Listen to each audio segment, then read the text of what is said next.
Alors on commence toujours par chercher un syndrome pleural. On cherche d'abord une hyperclarté pour éliminer le PNO, puis on vérifie les cul-de-sac pour éliminer un épanchement pleural liquidien. Donc on a éliminé un syndrome pleural. La deuxième des choses, on doit chercher un syndrome médiastinal. Comme vous voyez ici, il n'y a pas d'anomalie au niveau du médiastin supérieur, moyen et inférieur. Donc on peut éliminer un syndrome médiastinal. Et toutes les pathologies comme thymome, lymphome, sarcoïdose et cancer bronchique.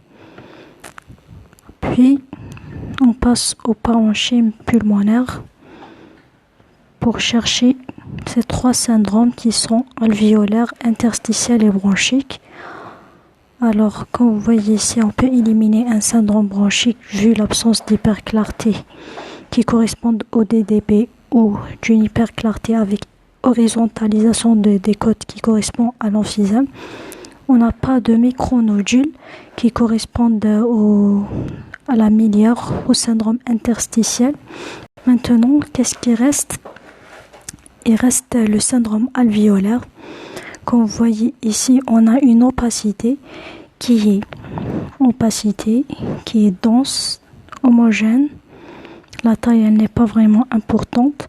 La localisation, elle est localisée au niveau de la moitié supérieure du poumon.